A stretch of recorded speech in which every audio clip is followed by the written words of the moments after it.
Hi, this is Nico Illiford and Manos Brilakis presenting case 302 for the Manual of CTO Interventions. This is a case that illustrates some of the challenges as well as the importance of identifying the location of the target vessel during CTO PCI.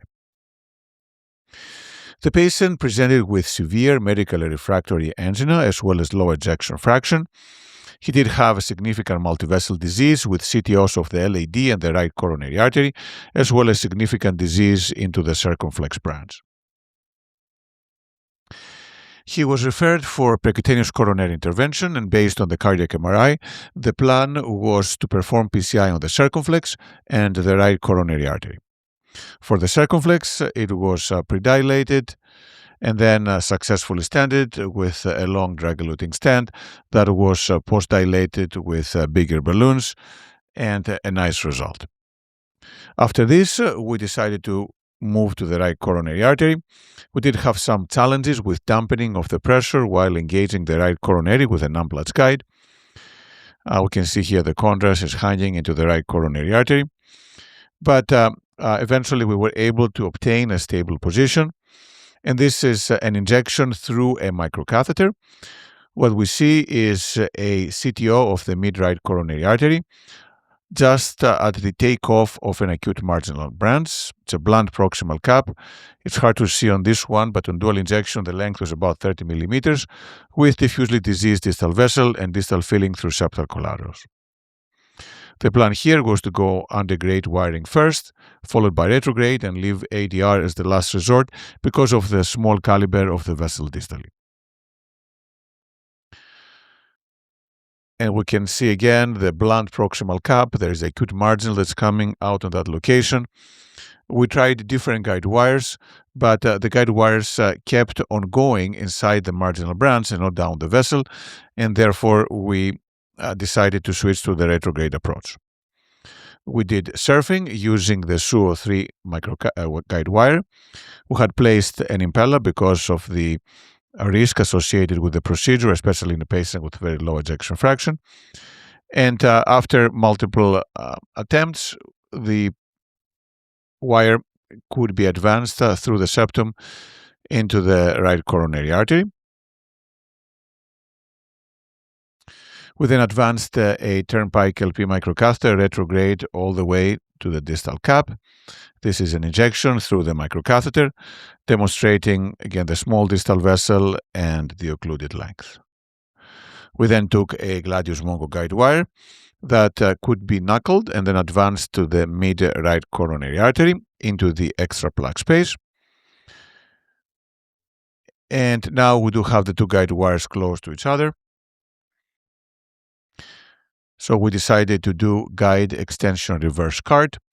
We delivered a guide extension to the mid-right coronary artery, and then we were able to advance the retrograde guide wire inside the Antegrade guide catheter after inflating a balloon several times in the mid-right coronary.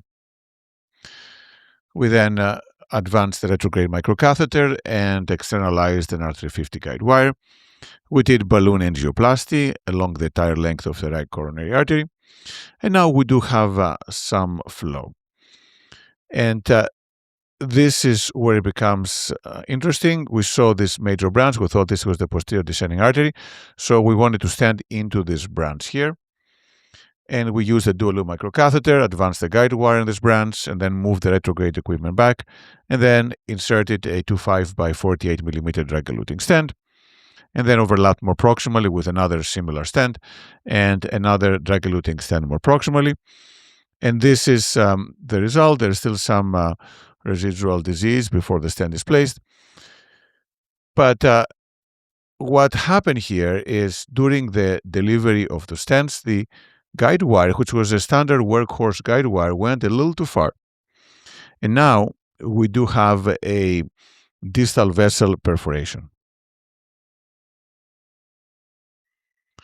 Obviously, this is highly concerning. The next steps are to put a balloon down to stop the bleeding, which we did. Then now we have hemostasis. There was a small effusion we can see here on fluoroscopy.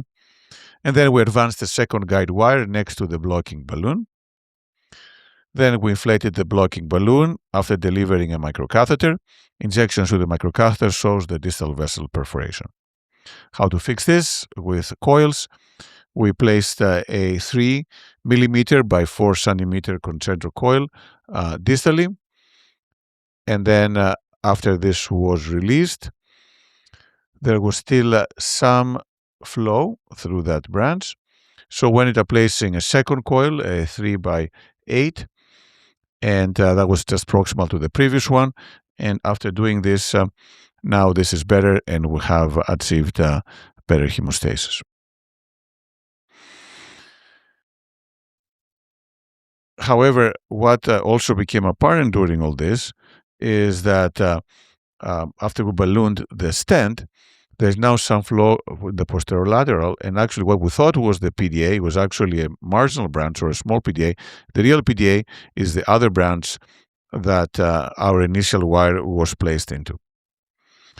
We were able to wire it antegradely, but the balloons would not go, but we still had the retrograde microcatheter, fortunately. So we were able to cross retrogradely, externalized again, then ballooned it, and now have nice flow into the PDA, and ended up using a drug-coated balloon, a 3 by 20 drug-coated balloon, with a nice result there, and there was no issue on the circumflex on the left side. In summary, this is an example of how the retrograde approach can be used when there is a blunt cup and it's hard to cross the lesion antegradely. In this case, we had stenting into a branch, which we thought was the PDA, but ended up being a small, different branch like an acute marginal or a smaller PDA. And this was complicated by excessive guidewire movement, which led to distal vessel perforation. Distal vessel perforation was treated using the block and deliver technique with a balloon and placing 2 coils in this branch. And then finally we realized that the PDA was the largest vessel, and we were able to cross again retrogradely and perform balloon angioplasty and drug-coated balloon angioplasty with a nice final result. Thank you.